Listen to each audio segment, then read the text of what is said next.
Tov.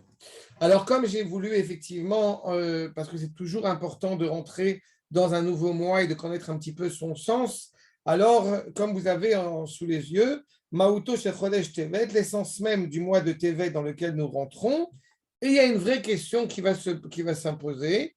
Midat Adin, Akaas, Adam, Ve'ain, Atova. La problématique de la colère.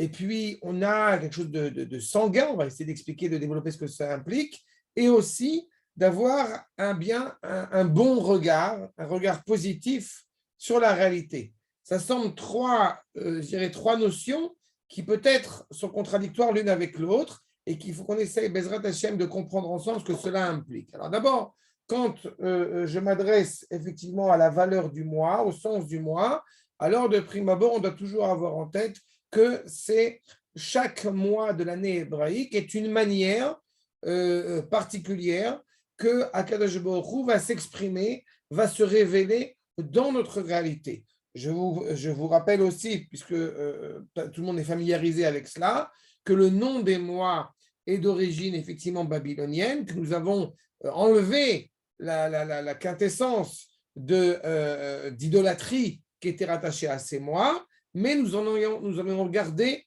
au bout du compte l'essence même de ce mois que vous avez devant les yeux. Alors quand on veut essayer de comprendre effectivement ce qui est rattaché à ce mois, nous nous adressons directement dans les enseignements kabbalistiques, en l'occurrence le Sefer HaYetzira.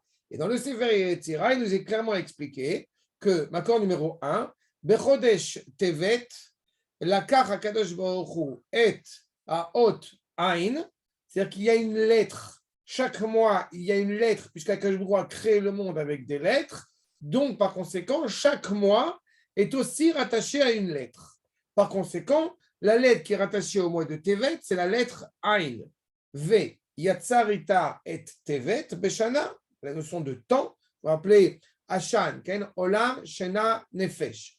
Donc, on a la dimension de l'espace, la dimension du temps et la dimension de la dignité humaine, du membre, en l'occurrence du corps humain qu'on va essayer de développer. Et puis, vous avez aussi Beshana Vet Mazal Gedi, donc l'ovin, n'est-ce pas? Ve Evar Bedam Akaved. Et le foie, qui serait au bout du compte, eh bien, l'élément particulier, le membre particulier qui est rattaché au mois de Tevet. Vetrunat Anefesh, Makbila Lechodesh Tevet, I Arogez. Et en parallèle, la qualité, ou en tout cas le défaut, peut-être, j'en sais rien, qui est associé aussi au mois de Tevet, c'est la colère. Alors, tout de suite, évidemment, on se positionne et on essaie de comprendre, mais qu'est-ce qui relie au bout du compte tous ces éléments entre eux? Je vais agrandir un petit peu la feuille pour que vous voyez mieux, mais qu'est-ce qui agrandit au bout du compte tous ces éléments entre eux? Entre le foie, entre la colère, entre le Gedi et entre le Ain. Et puis, si on parle d'un œil ou d'un Ain, la lettre Ain, avec, pour Gematria, je rappelle, 70, donc on a un rapport aussi à l'égard des nations. Alors, on va essayer de comprendre ce que ça signifie. D'abord, le foie. On va commencer par cette notion qui est évoquée dans le foie. Ainsi nous est dit dans Masechet Bechorot que Zechuta de Dama Gveda, et nous dit justement Rashi que Zechuta de Dama, Ikar Adam Avei Kaved. C'est-à-dire que on sait que, et tous ceux qui effectivement ont l'habitude de manger du foie, n'est-ce pas, savent combien le foie est difficile à cachériser. Parce que justement, il concentre en lui une grande quantité de sang. Ça veut dire que, et d'ailleurs, quand on va vouloir justement le manger, alors il faut, n'est-ce pas, le brûler totalement. Parce qu'il est rempli de sang, donc c'est très compliqué à cachériser. Maintenant, quand on parle de sang, quand on parle de cette effusion de colère, il y a évidemment un personnage auquel on pense tout de suite, c'est Esav. N'est-ce pas? Ainsi, et ce qui peut-être va nous rapprocher aussi de Gdi. Regardez dans Makor numéro 3, Vatika Rivka et Bigde Esav. Donc, Rivka va prendre les vêtements de Esav, Bena Agadol, celui qui est grand, Achamudot, puisque ces vêtements ont été désirés ardemment. Je rappelle que c'était les vêtements qui ont subi une transformation depuis Adam Arishon après la faute, puis récupérés par Nimrod et enfin volés est assassiné, puisque Esav va tuer Nimrod pour pouvoir avoir ses vêtements. Et au bout du compte, donc Hamoudot, les vêtements qui sont donc convoités, Asherata Berbait, que donc les vêtements que portait Esav, Telbash et Yaakov, Bena Akatan. Et on se rappelle tous que quand Yaakov va porter ses vêtements de Esav, soudain, ils vont avoir une bonne odeur. Alors qu'ils sentaient la chasse, qu'ils sentaient au bout du compte, eh bien, l'objet de chasse, un objet meurtrier qui était inhérent à Esav, ils vont soudainement être justement transfigurés en étant portés par Yaakov. Mais ces vêtements, nous dit le verset, va être Orot Gdei Eizim, Ilbisha, Al Yadav, Ve'al Chelkat Savarav. Yaakov a porté ses vêtements qui sont semble-t-il, en peau de Gdi, en peau donc de bouc. On sait, encore une fois, on connaît la problématique de Esav avec un système pileux, encore une fois, très développé. Quelqu'un qui a la peau rouge, je vous rappelle par la même occasion que quand Yitzhak, eh bien, quand Esav est né, Yitzhak a vu cette couleur de peau, ne lui a pas fait la circoncision parce qu'il le pensait malade. Et quand beaucoup plus tard, il lui a demandé de faire la circoncision, il a refusé. Donc, il est animé, encore une fois, par cette couleur rouge de sang. Il a cette colère, encore une fois, constante, puisqu'il est animé uniquement par la volonté, justement, donc de chasser, de tuer. Et on peut, encore une fois, se demander, mais pourquoi est-ce que le foie concentre toute cette colère? Nous dit le Rav Kook, accord numéro 4, Kaved Koes, Mara Vezorek de Botipa Manichato. Une colère, on ne parle pas de quelqu'un qui a des élans de colère de temps en temps. On parle de quelqu'un, d'une réalité ou qui est animé donc par ce foie, qui aurait une colère constante. Et nous dit la Gemara, d'abord pour commencer, qu'il suffit de lui, de lui jeter un petit peu d'eau dessus, et hop, il se calme. Nous explique le Rav Kook sur cet enseignement de la Gemara. Et Aram ou Sarit Yesh Beze. On a ici une évocation morale. Chez Omnam, Akaved Amalé Damim. Vous savez pertinemment que quand une personne est profondément en colère, j'ai envie de dire, on sait où ça commence, on ne sait pas où ça peut s'arrêter. Et ça peut l'amener justement jusqu'au meurtre, que Dieu préserve de cette colère. Donc, ce foie qui est rempli de sang, Achurim, profondément problématique, profondément qui peut souiller justement son être. Einos sovel davar neged netiato veretsono. Pourquoi il est en colère? Pourquoi ce foie justement rempli de sang et qui amène donc évidemment à cette colère ne supporte absolument pas la contradiction, ne supporte pas qu'au bout du compte tout ne se passe pas comme il le souhaiterait. Et c'est pour cela qu'il est en colère.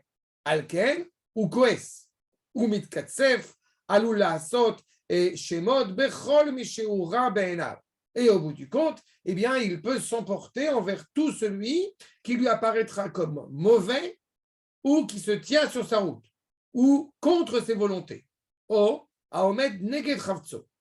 Omnam, maze asher yashkit et akaved hakoetz. Mais qu'est-ce qui peut calmer ce foie profondément en colère? Nous dit le Rav, Adea amusarit amora kamamar ou peri ayotse mi ashtalat akaas befoal mi bli gader vegvul. Eh bien, au bout du compte, la problématique morale qui va lui rappeler cette amertume qui va sortir de cette colère incontrôlée. Une colère, au bout du compte, qui n'est pas, encore une fois, orientée, qui n'est pas cohérente. Kevan shu toem et tamamar mitipazu, en goûtant cette amertume, en prenant donc conscience des dangers de cette colère, des nuisances de cette colère, Ushav le manichoto, il revient à sa sérénité. Vezeu makom limoud. Et c'est exactement ce que justement, enseigne la Torah, enseigne la Gemara en l'occurrence, grâce à l'étude, il va pouvoir revenir de sa colère. Beteima sechlit, encore une fois, en étudiant la Torah, en étudiant ses vertus, shel totsaotav amarot, de ses conclusions, de ses implications profondément problématiques. Ou baiser Yanoa. En cela, il va atteindre cette sérénité. Iraf, Me'af, Veyazov, Rama. Il va s'élever au bout du compte et abandonner sa colère. Vetovlo. Évidemment, cela sera une bonne chose pour lui et surtout en tant que serviteur d'Akadosh Baruch Hu. Alors, le problème, c'est quoi? C'est qu'on sait qu'une personne qui est en colère, alors, si c'est un prophète, la prophétie s'en va de lui. Mais donc, ça veut dire que pour réellement être en colère, il faut avoir une certaine sagesse. Une personne, au bout du compte, si on réfléchit sur les vertus de la colère, la première vertu de la colère implique que la personne n'est pas indifférente à l'égard du monde qui l'entoure. Va nous dire dans le Sefer Kohelet, Makor numéro 5, Ki berov chokhma rav kaas, Yosif da'at, Yosif machov. Donc ça signifie que plus la personne va faire preuve justement d'intelligence, plus elle a des raisons de se mettre en colère. Plus la souffrance peut être terrible puisque la situation n'est pas à l'échelle, n'est pas au niveau de son attente. Va nous dire le Midrash, justement, Kol Adam, Shu Chacham, Roe Davar Sheino Agun Vekoes. Toute personne qui est justement animée par cette sagesse voit bien quand il manque de justesse, quand il manque de droiture, et par conséquent, elle s'énerve. Et par conséquent, elle est en colère. C'est-à-dire que d'un côté, si une personne est animée par cette colère, une colère qui serait illimitée, qui serait incontrôlée, serait évidemment profondément dramatique, puisqu'on nous dit clairement que tout celui qui est en colère, eh bien, il ressemble à un idolâtre.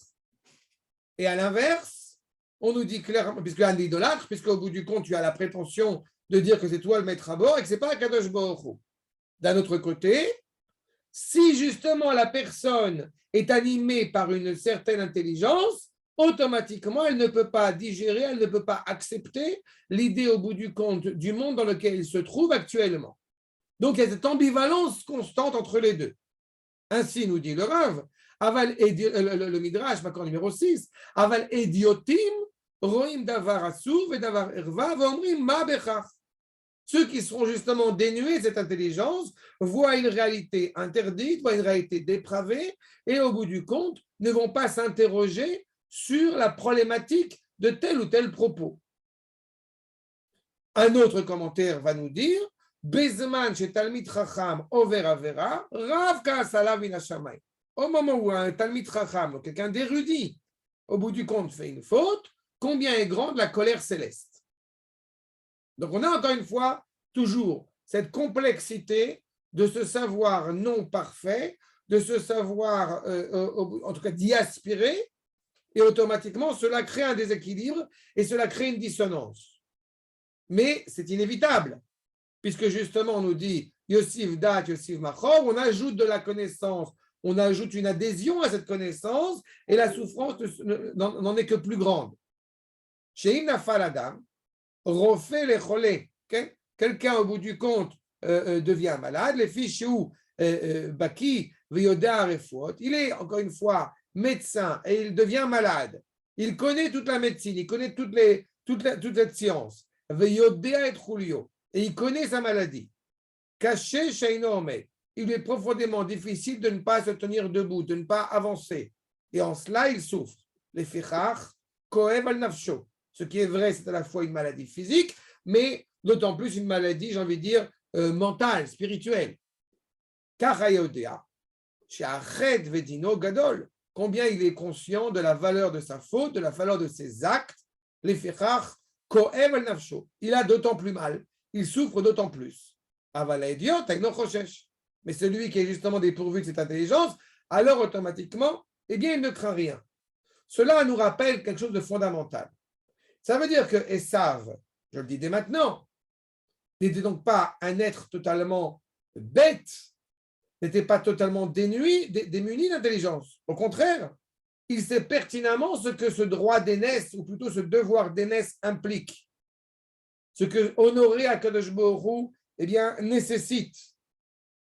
Cette réalité ne se sentant pas à la hauteur du défi qui lui est lancé, automatiquement, il s'y oppose. Et il s'y oppose avec virulence. Donc, cette colère, elle n'est pas tournée seulement vers Yaakov, elle est tournée vers lui-même. Donc, on est dans cette réalité au bout du compte où on voit un défi, on voit une finalité, on voit une montagne. Si on était grec, on appellerait ça Sisyphe, mais au bout du compte, on voit un défi qui nous est lancé. Cela, quelque part, nous met en la question de savoir si on en est capable. Peut-être on se reconnaît comme étant incapable, semble-t-il, d'y arriver. Automatiquement se crée la colère qui est intimement, nous dira ailleurs le Rav Kook, qui est intimement reliée au désespoir. Au bout du compte, à cette réalité-là, eh bien, je ne sais pas comment aborder, comment affronter ce problème, cet obstacle qui est devant moi. D'un autre côté, on nous dit justement que à la fois, plus on va ajouter de la sagesse, plus on peut en souffrir. On vient de montrer à l'instant, c'est très intéressant, que eh bien, la colère est intimement reliée à la sagesse. Mais dans un autre passage de Kohelet, n'est-ce pas, d'Ecclésiaste, de Shlomo HaMelech, alors on nous dit justement, Mi kechacham ou mi yodea pesher davar, chochmat adam ta'ir panav. La sagesse, au bout du compte, de l'homme va l'éclairer, va éclairer son intérieur. C'est-à-dire qu'au bout du compte, qui est animé par cette sagesse est capable clairement d'être éclairé grâce à cette sagesse. Donc, vous voyez qu'il y a encore une fois une dualité.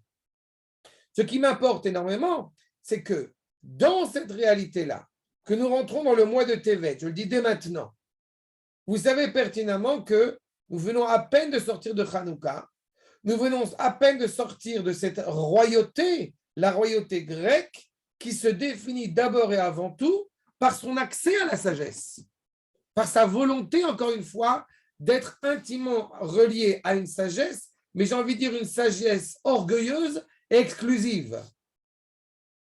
Et automatiquement, puisque l'homme grec est motivé par cette culture, se sait justement imparfait, il ne peut accepter l'idée qu'il y ait une perfection qui soit au-dessus de lui.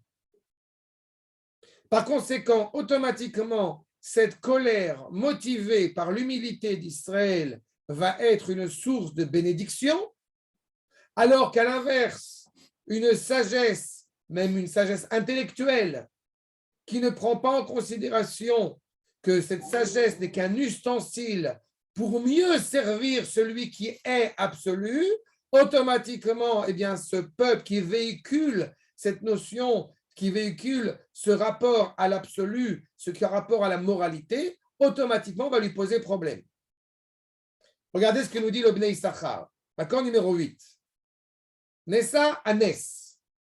Alidé Or Aner.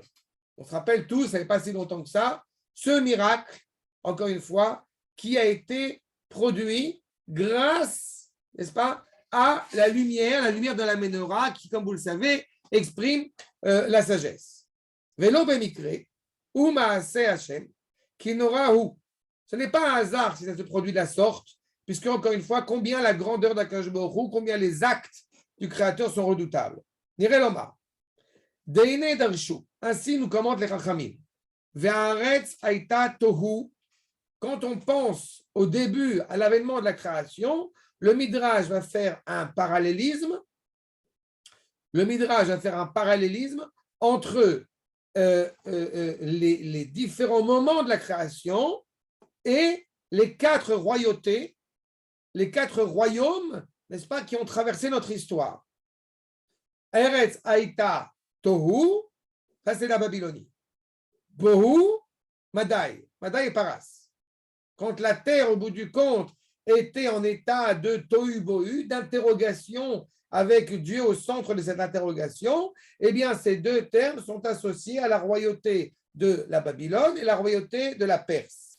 Mais ce n'est pas ce qui m'importe maintenant. Ve'chosher ine. Et l'obscurité est rattachée à la Grèce.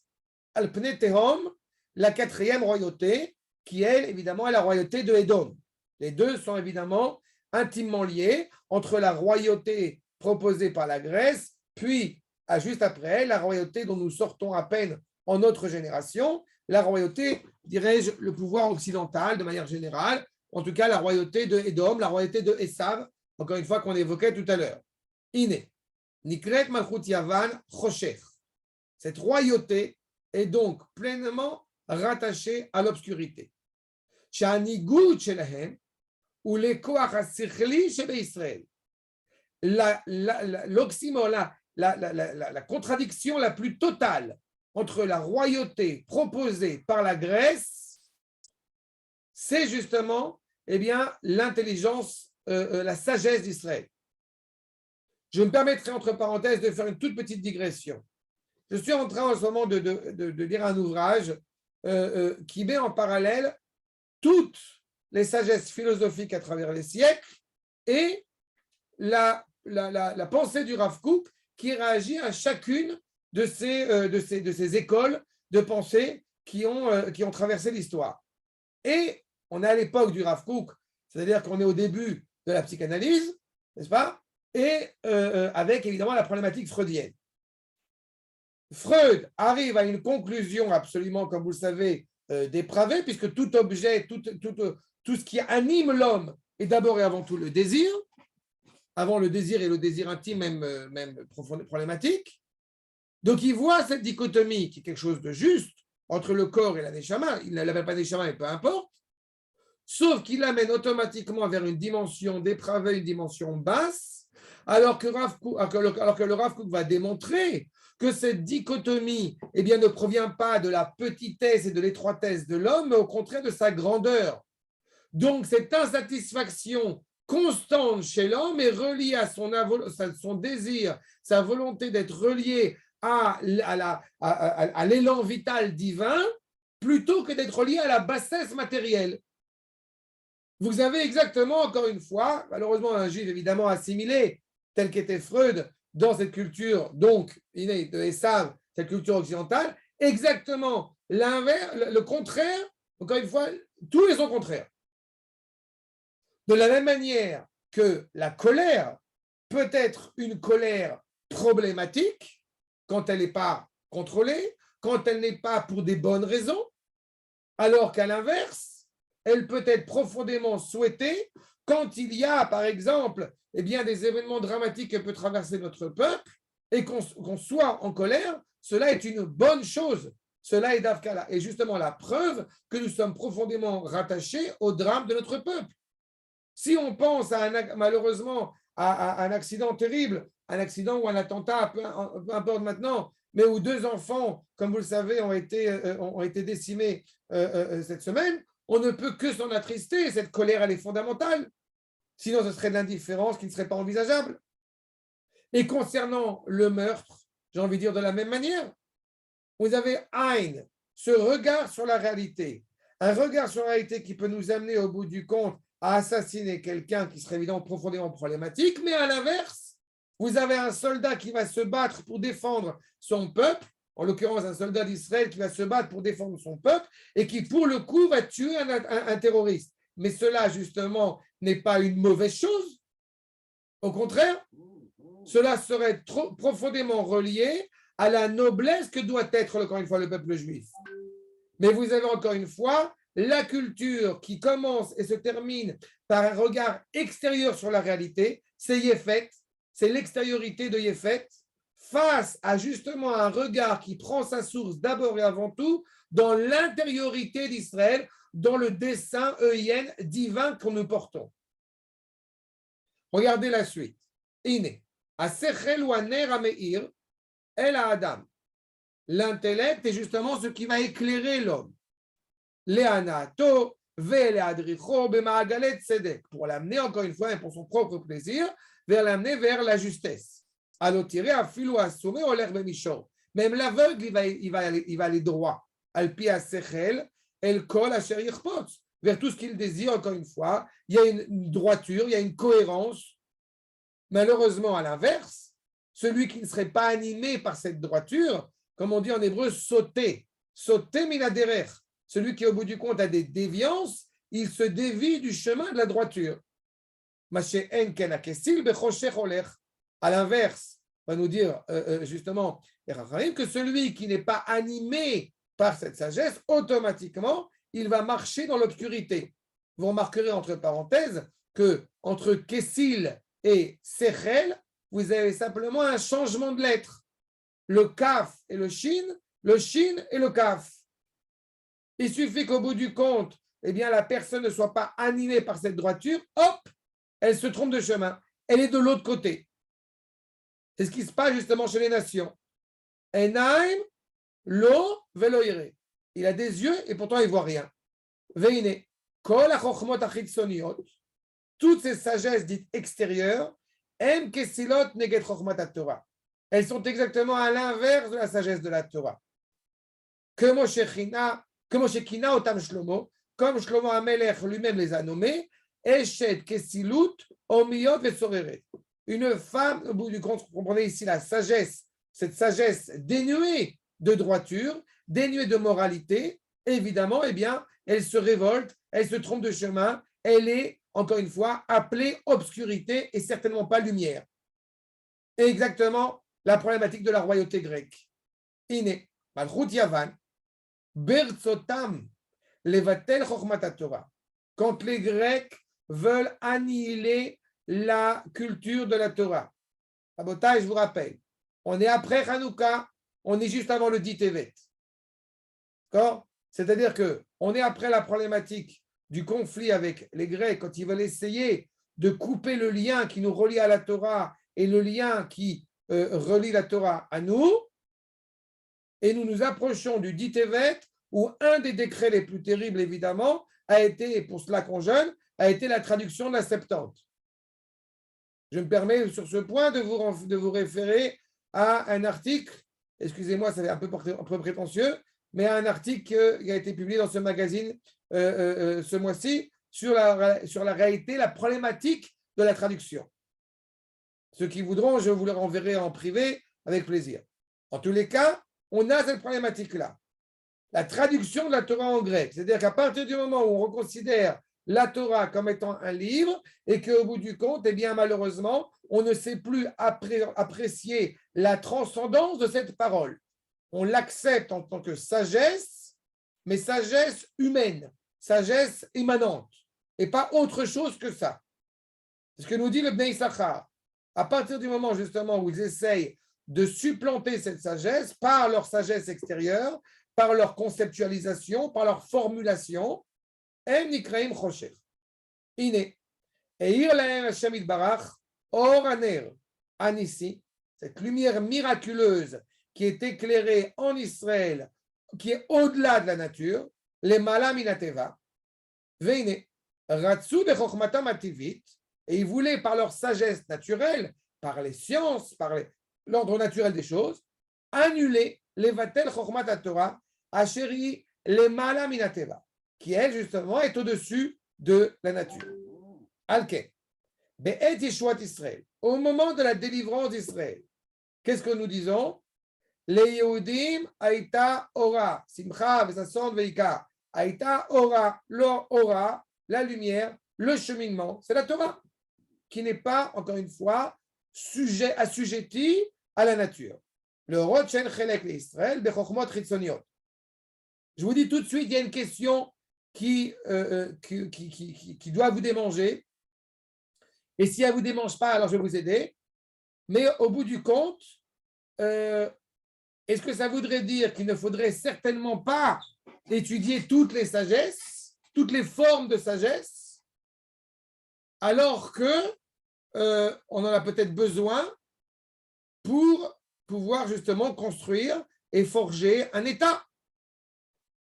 Cette question, elle est d'autant plus intéressante et d'autant plus importante. Donc, comment est-ce qu'on peut être aussi virulent à l'égard de ces sagesses dites extérieures? Alors, on va y arriver. Dans quelques minutes, on va y arriver.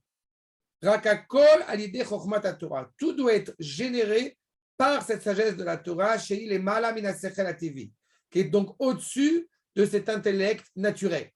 Veine, kol chokhmot achitzoniot, emetzel la Torah, ke avadim etzel adanem.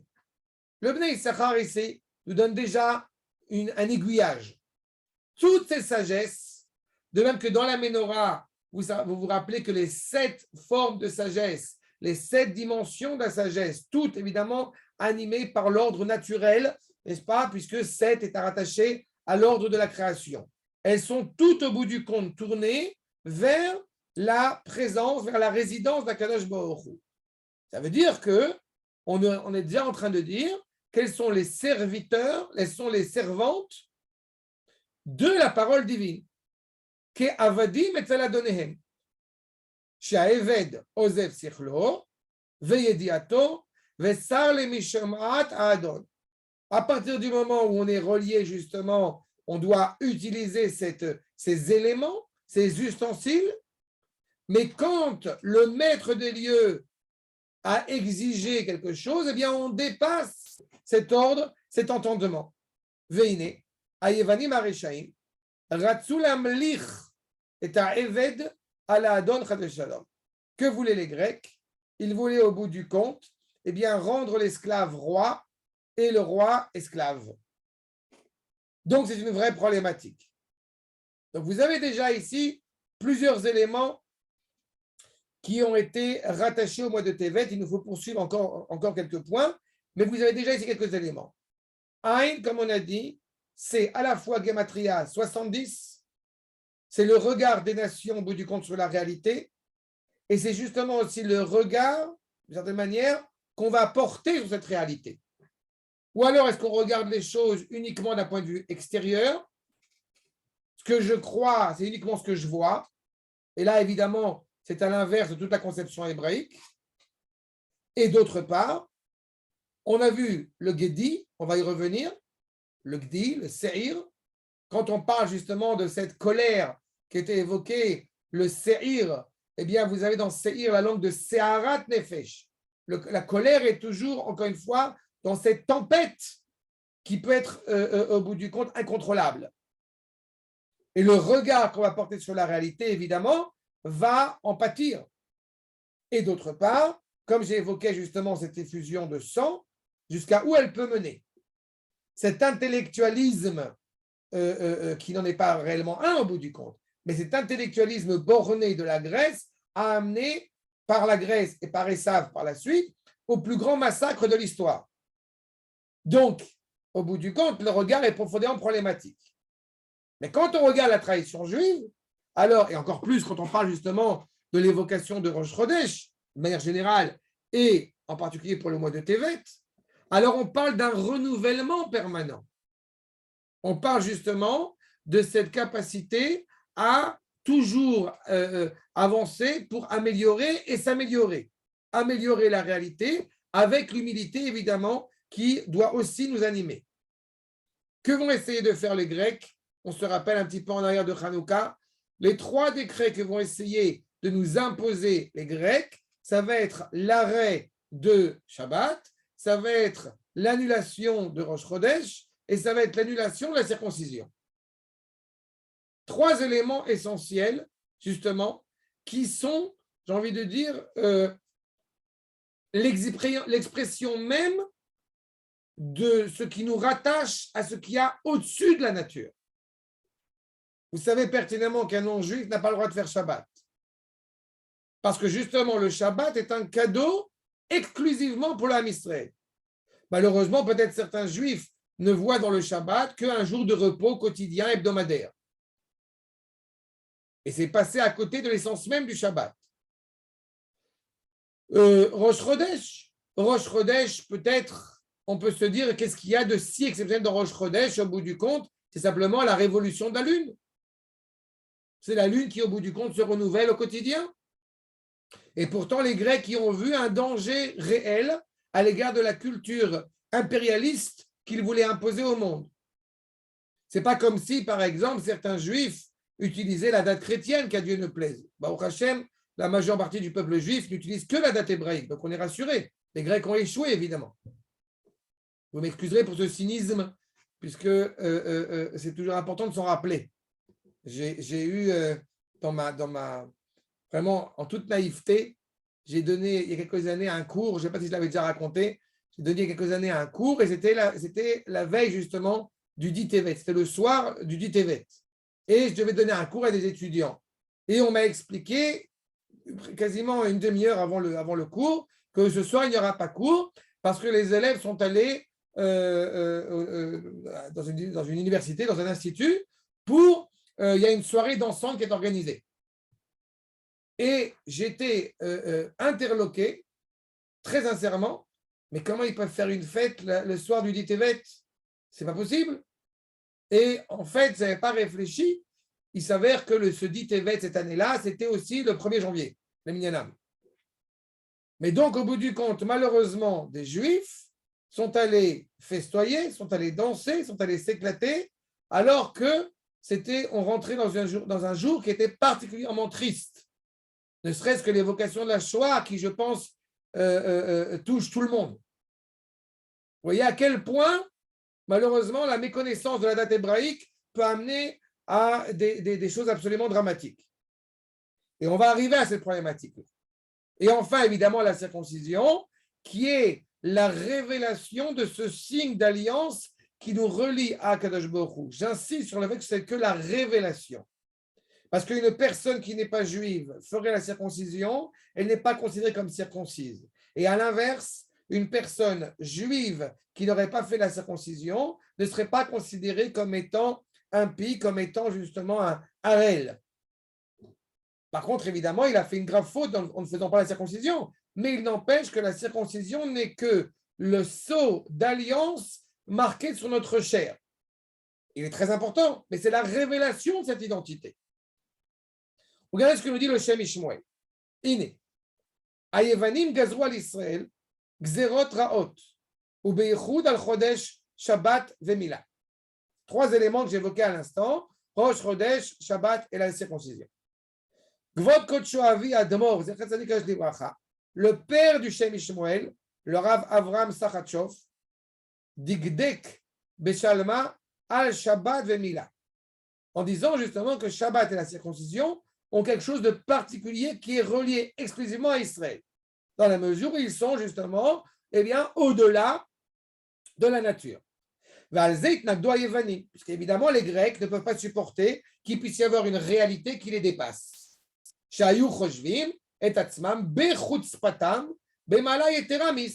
En se prétextant supérieur à Israël, en se prétextant au-dessus d'Israël.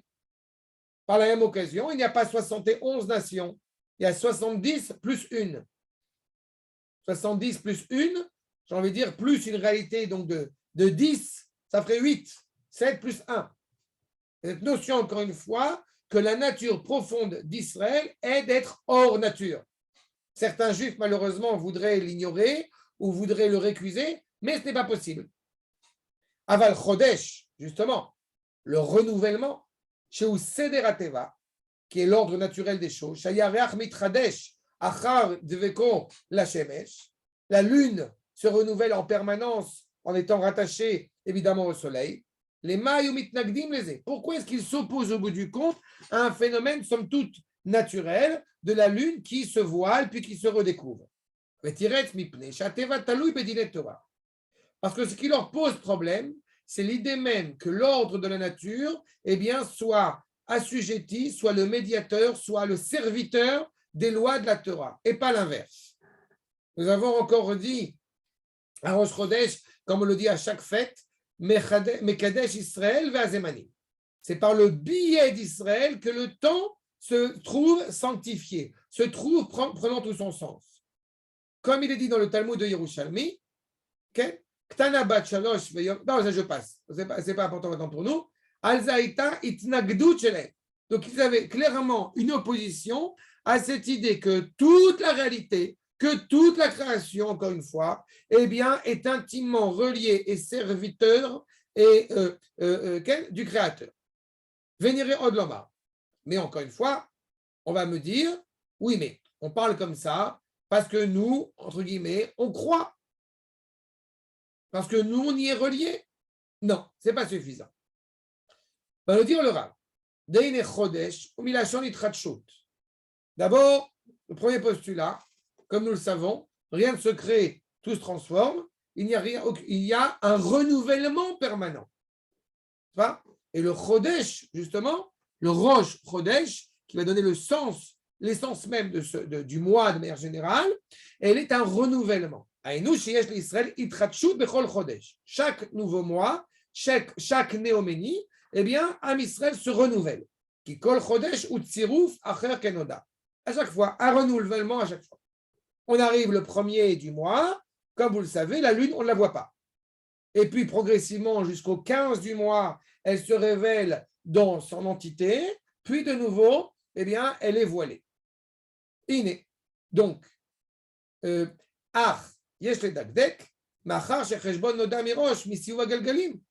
cette réalité que je viens de vous décrire de manière astronomique, elle est connue de tous.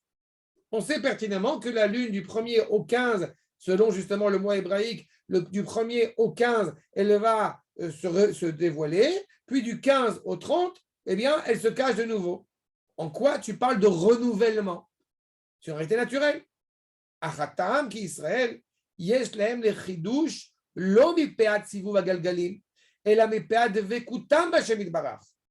Qu'est-ce qui va réellement donner sens à ce mois? Qu'est-ce qui va réellement nous permettre de comprendre qu'il y a un renouvellement? Ce n'est pas au bout du compte l'ordre naturel des choses.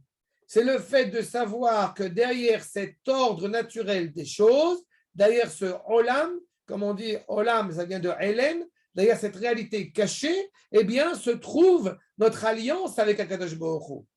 On peut lire le même texte 15 milliards de fois. On lit la même parole 365 jours par an et de nouveau, on relit cette parole. Et pourtant, à chaque fois, elle nous apparaît avec quelque chose, encore une fois, de renouvelé. Quelque chose, justement, qui nous donne, encore une fois, une dimension supérieure, une émotion renouvelée. Pourquoi? Parce que, justement, elle est reliée d'abord et avant tout à cette parole du Créateur. Comme il est dit dans le Rachem Akadosh, Rafrem Benatar, Shabbat, Sha'adain, Kol Abriya, Inarak le Shiva Yamim. Le Shabbat, encore une fois, quand on pense au Shabbat, alors on pense à deux réalités. On pense à la fois à la réalité qui est derrière nous, mais aussi à la réalité à laquelle nous aspirons dans la finalité de ce temps. Chaque jour que nous comptons, Yom Rishon de Shabbat, de lundi de Shabbat, toujours en relation avec cette réalité-là. Donc, Bechol Yom Shabbat, Mitradeshet, Od le Shiva Yamim. Shiva Yamim Nosafim. De nouveau 7 jours. Vechen Kol Yemei Olam. Et toute la réalité est ainsi faite. Quand vous savez, on se rappelle tous le Shabbat de Dieu, l'article de Manitou, que Akadosh Baruch Hu, eh bien, il s'empêche d'agir dans la réalité du Shabbat, dans le Shabbat d'Akadosh Baruch Hu, pour permettre à la créature, justement, d'avancer vers cette réalité aspirée. Qu'en est-il concernant Rosh Chodesh? Justement, Ayareach Mitradesh, c'est-à-dire, Akadosh Baruch Hu, Hashem Yitbarach, Noten bo koach hasivuv lechodesh yamim. Au bout du compte, c'est la fameuse phrase qui me fait beaucoup rire. Avant la poule, il y a l'œuf. Avant l'œuf, il y a la poule. Avant la poule, il y a quoi? Akadosh Baruch Hu. C'est aussi simple que ça. C'est pas parce que le soleil s'est levé hier, qu'il s'est levé aujourd'hui, que ça veut dire qu'il va se lever demain. Et évidemment, il ne se lève pas, c'est la terre, etc. Non, la seule raison essentielle pour laquelle on est rassuré de savoir que le soleil va se lever demain matin, c'est parce que Akadosh Baruch Hu l'a décidé ainsi. Et cette réalité-là, automatiquement, eh bien, opère en nous un renouvellement permanent. Encore plus à Rosh Chodesh. Vechen bechol Rosh Chodesh, le Chodesh Yamim, au bout de 30 jours nosafim, ad kol yemei olam. Pareil pour l'anniversaire. La manière de fêter, on a vu ces parachutes des dernières semaines, la manière de fêter l'anniversaire chez les Goïms et chez Am Israël est totalement différente. Le pharaon, quand il fête son anniversaire, c'est l'occasion pour gracier ou pour tuer quelqu'un. C'est l'occasion, au bout du compte, pour, je ne sais pas, pour souffler sur des bougies. Alors qu'un juif, quand il fête son anniversaire, c'est l'occasion pour lui de remercier Akadosh Baruch Hu, de pouvoir regarder vers l'avenir, de pouvoir se dire qu'il a encore du travail à faire et que Akadosh Baruch Hu, dans sa grande miséricorde, eh bien, nous donne ces années de vie sur terre pour pouvoir les opérer. Ce qui évidemment n'a rien à voir. Comment j'améliore mon temps? Que fait un juif dans sa nouvelle année? Il fait une introspection. Il se prépare à accueillir ce nouveau temps qui arrive. Que va faire un goy pour le nouvel an, il va se saouler par désespoir d'une année qui est encore passée. Vous avez deux regards totalement différents. N'est-ce pas? Vechen ou Israël, justement, puisque l'année hébraïque est une année soli-lunaire, à la fois selon le soleil pour l'année et la lune pour le mois. Alors justement, Monim la Levana, ou Mitrachim bechidusha. On compte la lune, on se renouvelle avec elle. Aïnou chez Israël, Einam kebrian ifredet, et la dvekim barach. On n'est pas une créature distincte de cette création. On est pleinement intégré. Vous savez, quand on avait fait ensemble, et on reprendra évidemment, mais quand on avait fait ensemble dans le Ramchal d'Erech Hashem, avec le Ramchal qui met en évidence deux syntagmes distincts, Berouim et Nivraim. On peut être au bout du compte une réalité créée, mais ne pas se reconnaître comme en tant que créature. Mais en se disant Nivraim, je sais que j'ai été créé par un être, par une volonté. C'est en permanence, c'est constant, avec des hauts, avec des bas. Maintenant, que se passe-t-il quand, pendant un moment, et ça peut tous nous arriver, nous sommes des êtres humains justement avec cette problématique-là, alors que se passe-t-il quand je l'oublie? Eh bien, on a une bouée de sauvetage. La bouée de sauvetage qui nous est influencée par la culture occidentale, c'est justement la bouée de sauvetage qui nous est influencée par le monde occidental, qui malheureusement nous est influencée par le monde occidental, c'est le fameux Seir al-Azazel. Et nous on retrouve notre Seir, notre bouc justement que nous allons balancer en haut de la montagne pour expier les fautes qui nous ont fait oublier qu'on était reliés à l'absolu. La faute de la débauche, la faute de l'idolâtrie, la faute du meurtre. Qu'à Dieu ne plaise, ces fautes qui ne sont pas pleinement, encore une fois, partie intégrante dans Israël, eh bien, sont là justement pour nous réveiller de cela. Mais en tous les cas, la nature profonde d'Israël est justement d'être au-delà de cet ordre de la nature. Ani Beshiur, ça.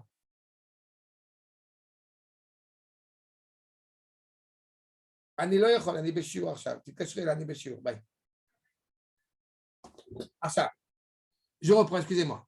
Donc, à partir du moment où, justement, arrive Rosh Chodesh, alors justement, ce que nous sommes en train de parler de renouvellement, d'éternité, cet élan vital qui nous anime en permanence, nous permet d'avoir des louanges constantes envers le Créateur, de se dire, eh bien, j'ai le privilège d'en faire partie. Je suis heureux de pouvoir être relié à mon Créateur. Quand arrive la prière du Moussaf de Rosh Chodesh, les fameux sacrifices que dans la liturgie, c'est le Moussaf, dans le Beth Amikdash, ce sont les sacrifices spécifiques à Rosh Chodesh. Eh bien, de quoi est-il composé justement cette prière du Moussaf?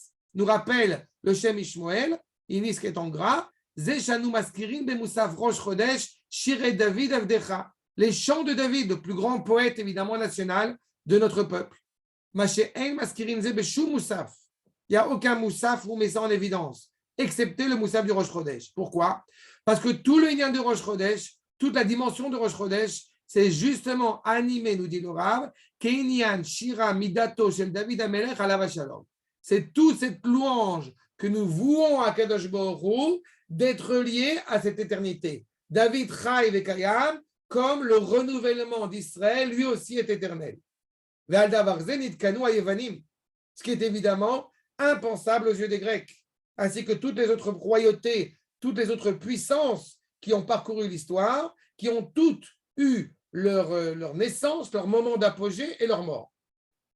Et malheureusement, eh bien, certains États, certains empires, certains peuples, eh bien, aspirent à être sauvés, aspirent à aller. Il faut sauver, ça c'est pour te faire plaisir, Guy, il faut sauver la France.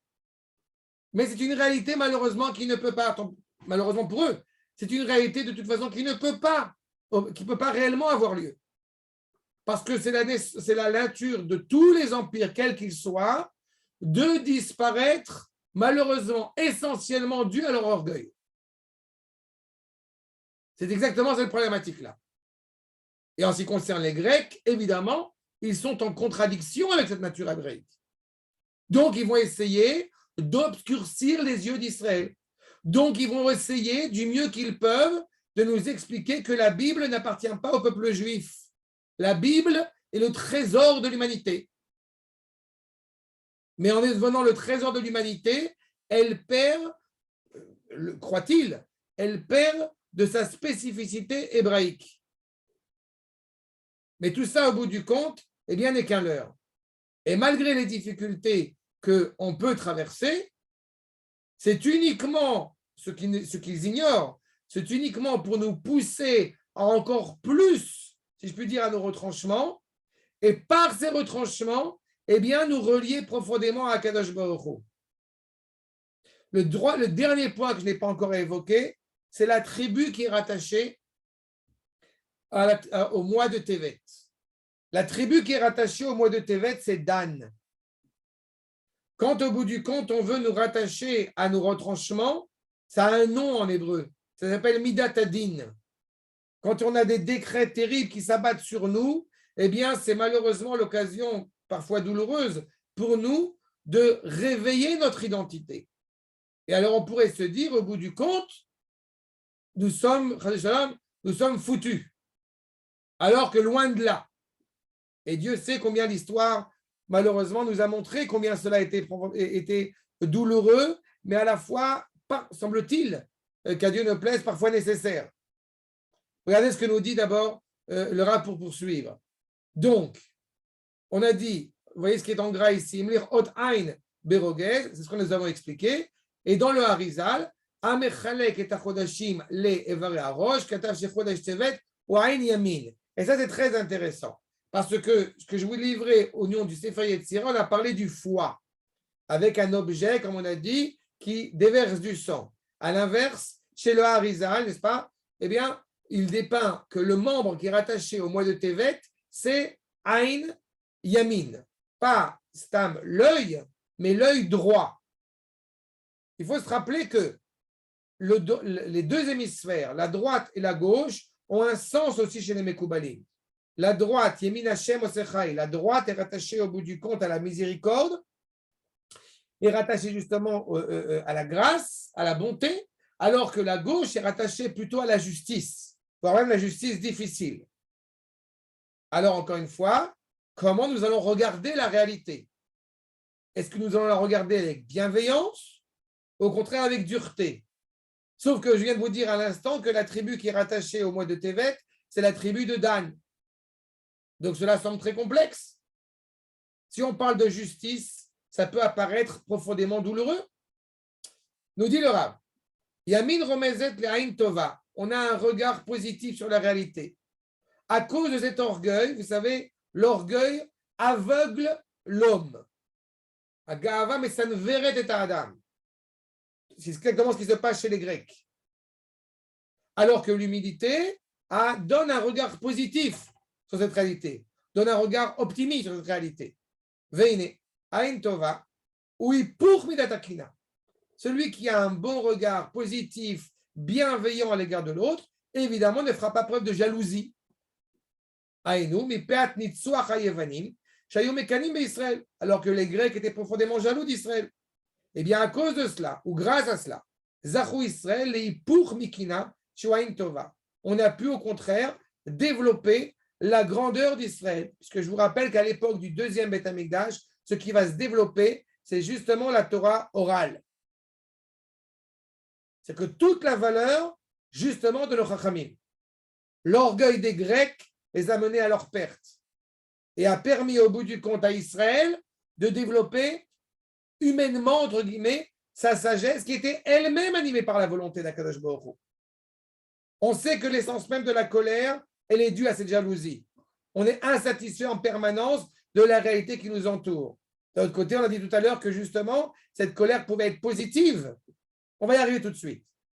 En tous les cas, Arogez Arishon Bekain, la première expression de colère va être justement le moment où Caïn va s'énerver contre son frère et donc, par conséquent, eh bien, le tuer.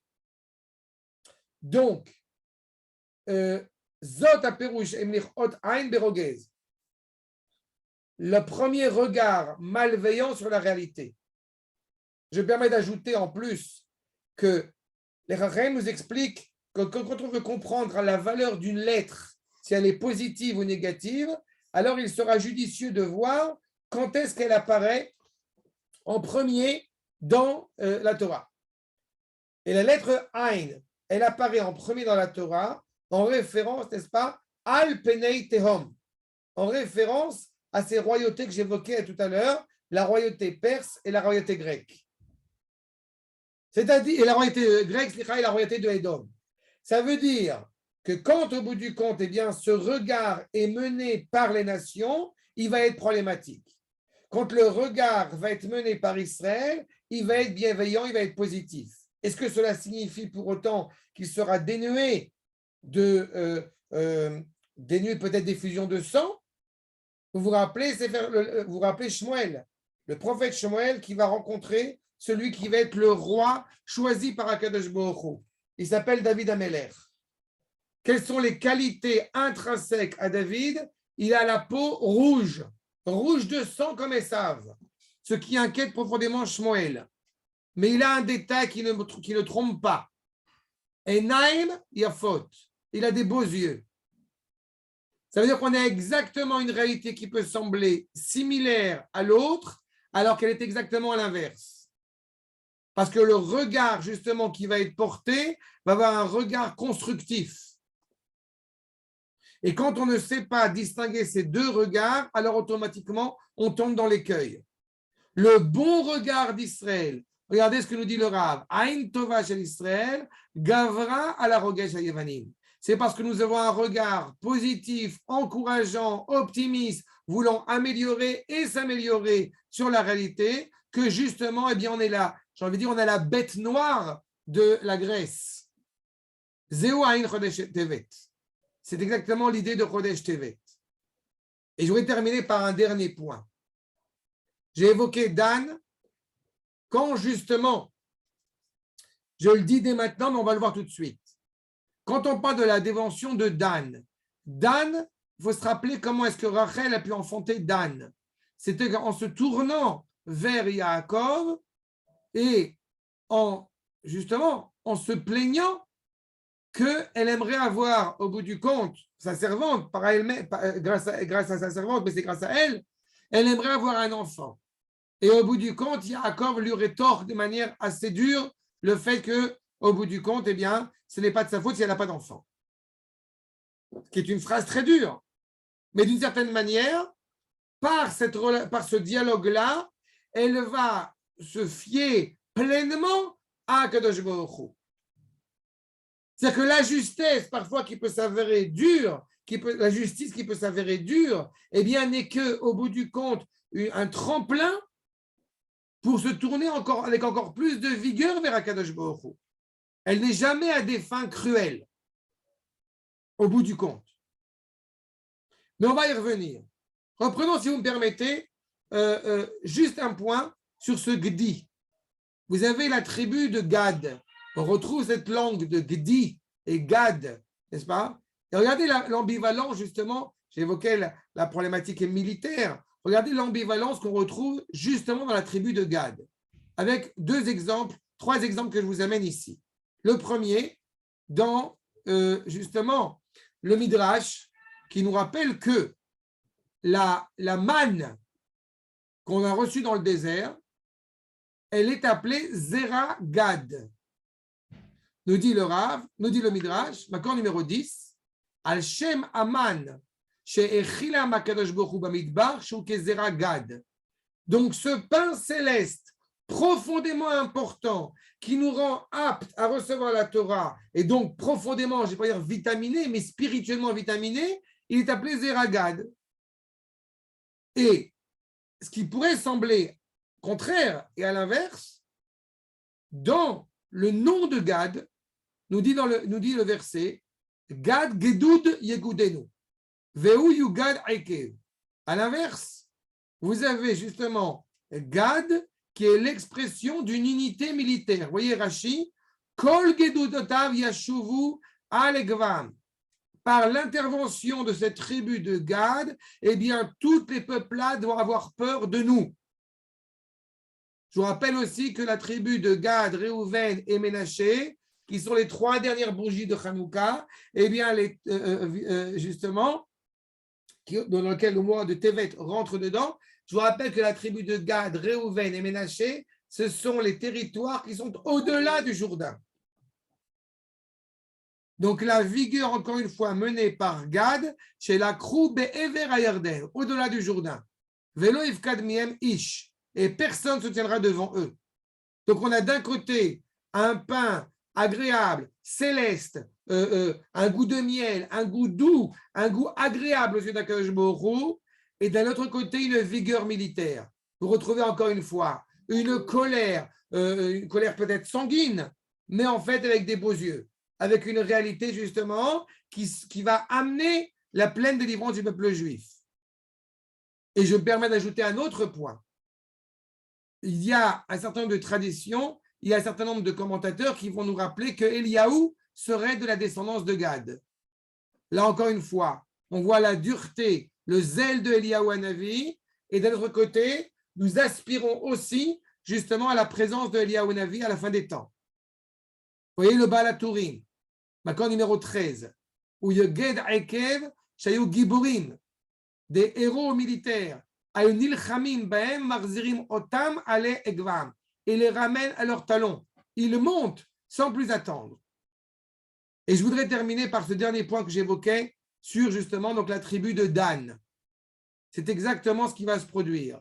À la fois, quand on évoque justement eh bien, ce din, ainsi Rachel, juste ce qui est souligné, ce qui est en gras, quand elle dit Ken, dans le verset, vous avez ici Daneni vechayveni, daneni vezikeni. Tu m'as jugé, tu m'as obligé, tu m'as jugé, tu m'as rendu méritant. Alors, est-ce que le jugement serait au bout du compte quelque chose de positif, de bienveillant, d'encourageant ou au contraire? Eh bien, va nous dire justement le Rav Makor numéro 14 que dès le départ, il y a cette évocation qui doit être positive, au risque de passer par des obstacles. Quand Yaakov a refusé de prier pour Rachel en prétextant qu'il n'est pas à Kadosh Baruch Hu, évidemment, dans son amertume, Rachel va devoir se tourner vers Kadosh Baruch Hu avec encore plus de force. C'est exactement ce que nous dit le Rav. Lo haïta la'ot, ce qui est souligné, lo haïta la'ot semicha al shum ish, n'ayant confiance en personne. Chez Balit Palel El Shomea Tza'akata, en se tournant vers Akadosh Baruch Hu, qui entend sa prière, qui entend son cri, Mikere Valev Amok Adatachli, des plus profondeurs de ses entrailles jusqu'à la finalité. Leumat a Omek Tachat Shebeliba, Alta Tefilata le Omek Rom Adamazala Elion. La prière s'est avérée d'autant plus forte, d'autant plus grande, et donc elle est arrivée d'autant plus loin.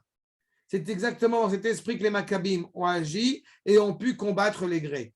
Ça veut dire aussi que quand on observe la réalité parfois difficile que nous pouvons vivre, notre peuple en Israël, avec peut-être évidemment un gouvernement qui n'était pas forcément à la hauteur de nos attentes, ou je ne sais quoi d'autre, eh bien c'est l'occasion pour nous de comprendre encore une fois que ces décrets peut-être difficiles ne sont pour nous qu'un tremplin pour pouvoir encore mieux accueillir eh bien, cette parole bienveillante du Créateur.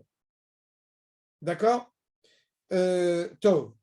Je m'arrête là et s'il y a des questions, je suis à votre écoute. Le titre, alors j'attends une seconde. D'abord, je mets stop share. OK. Ensuite, vous pouvez enlever le mute si vous voulez avec plaisir. OK. Je vous ai permis d'enlever le mute. En parenthèse, Shimshon, qui est de la tribu de Dan, vous vous rappelez que Shimshon, il a aussi la force qui est directement reliée à ses yeux, et c'est au moment où ses yeux, malheureusement, eh bien, sont crevés, qu'à ce moment-là, eh bien, il perd sa force. Encore une fois, la force du regard quand elle est orientée dans la bonne direction ou non. Je vous écoute. Je peux commencer ? Je t'en prie. Il y a une chose qui m'a échappé, c'est quand tu es passé de Dan à Gad. Je ne vois pas la relation. Alors, c'est simplement rappeler que la tribu qui est rattachée au mois de Tevet c'est la tribu de Dan. Bien, ça j'ai noté, oui. L'animal qui est rattaché au mois de Tevet, c'est Gdi. Ah, ok, d'accord. Ça y est. D'un point de vue sémantique, alors quand on pense à Gdi, alors on pense aussi évidemment à la tribu de Gad, et cette Ok, ambivalence d'accord. qu'on retrouve là aussi. Comme le D'accord. sérir, l'ovin qu'on va sacrifier, qu'on va jeter en haut de la montagne, Seir, Gedi, c'est la même famille. On retrouve pareil cette ambivalence avec Gad. Toda. D'accord. Mais bravo, Toda. votre Oui, Marc. moi je voudrais poser une question. Ah, pardon, Bekaja. Oui, bonsoir. Bonsoir. Il y a quelque chose qui m'interpelle par rapport à l'histoire du foie. En médecine énergétique chinoise, la période du foie, c'est le printemps, février, début février. Pour les Chinois, c'est le printemps. Et par contre, notre période actuelle de l'automne, c'est plutôt rate-pancréas, qui est aussi beaucoup chargé de sang, mais dans le sens de l'intériorité. C'est-à-dire que c'est un sang qui va vers l'intériorité, qui crée de la rumination, donc qui peut créer, si on n'a pas une bonne gestation, de la colère, en effet, qui va se retourner contre la personne. Alors que la colère du foie du printemps, elle va vers l'extérieur. Elle est liée à la sève, elle est liée à l'expression de quelque chose qui est en devenir vers une colère qui peut devenir créatrice si on l'éclaire. Voilà, c'est juste Et alors, qu'est-ce que vous voulez que je dise à ça? Alors, je voulais savoir, par rapport à ce que vous disiez, par rapport au foie, que le mois de Tevet, vu que c'est l'hiver, on arrive dans l'hiver, vous disiez que c'était lié à l'organe foie, donc ça m'interpelle. Voilà, par Alors, rapport à ce que disent les je vais Chinois. ajouter un point. D'abord, le premier, c'est que je n'ai pas suffisamment de connaissances dans ces éléments chinois que vous évoquez. Par contre, je peux vous dire quelque chose. Il est évident que la culture chinoise a été influencée, elle aussi, par la Kabbalah. Ça, c'est la première chose. La deuxième chose, c'est pas moi qui lui dis d'abord, c'est la Kabbalah. Mais ensuite, il y a un point intéressant qu'il faut bien avoir en tête. C'est que quand on a justement mis la menorah, la Hanoukia, pardon, à Hanouka, on l'a mis vers l'extérieur. Ça veut dire que la relation d'intériorité et d'extériorité d'un point de vue hébraïque n'est jamais coupée l'une de l'autre. Ça veut dire qu'elle doit partir de l'intérieur pour aller vers l'extérieur. Et par conséquent, il n'y a pas une intériorité qui serait effectivement un hiver et qui n'aurait pas de sens tourné vers l'extérieur. Au contraire, on pourrait tomber dans l'écueil de croire que justement parce qu'on est en hiver, donc on hiberne, si je puis dire. Alors que justement, la culture. Alors On que c'est prépare. Pardon? On prépare, c'est-à-dire que c'est toujours en lien, c'est tout à fait, je suis d'accord avec vous, c'est toujours en lien, mais c'est une intériorité qui est en gestation pour l'avenir, un petit peu Comme j'ai dit, ce n'est pas seulement un élément créatif, comme vous évoquez le pancréas, qui est un autre mois aussi d'ailleurs dans l'année, mais c'est surtout par rapport à la sensibilité qu'on a à l'égard de la réalité, y compris la colère. Et c'est ce qui montre justement que la colère peut s'avérer aussi positive dans cette réalité, dans cette forme-là. tout à fait. C'est ce que je disais, mais bon, autrement. Merci. Avec plaisir. J'ai cru qu'il y avait Marc qui avait une question. Ken? Non, merci beaucoup pour le cours. Et ça a un écho, comme vous savez, moi je suis encore en France, donc je suis encore un peu baigné dans ce qui se passe, je dirais, dans le monde des Saves finalement. Et ce rapport à la colère, j'ai trouvé ça passionnant parce que au moment, après les grandes attaques qu'il y a eu à Paris, le Bataclan, etc., le livre qui a vraiment un peu marqué la société en France, c'est le livre d'un monsieur qui a perdu sa femme lors de ces attaques.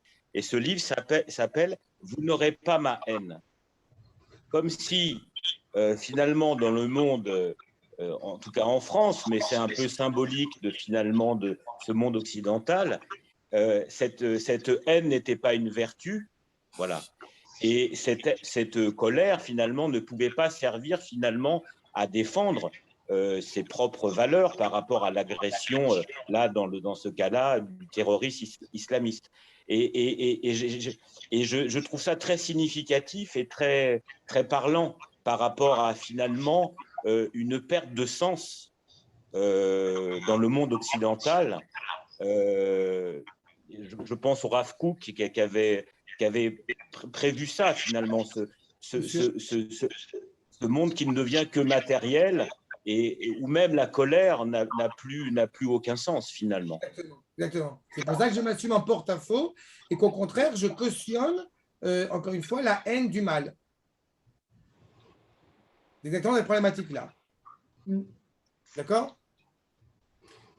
Tov, Rabotai, le premier cours arrive à sa fin. Je vous souhaite une bonne soirée. Et ceux qui veulent rester, vous êtes les bienvenus. Et les autres, Chodesh Tov, et plein de bonnes choses. Et tout ça. Voilà, bon. Bye bye. Merci.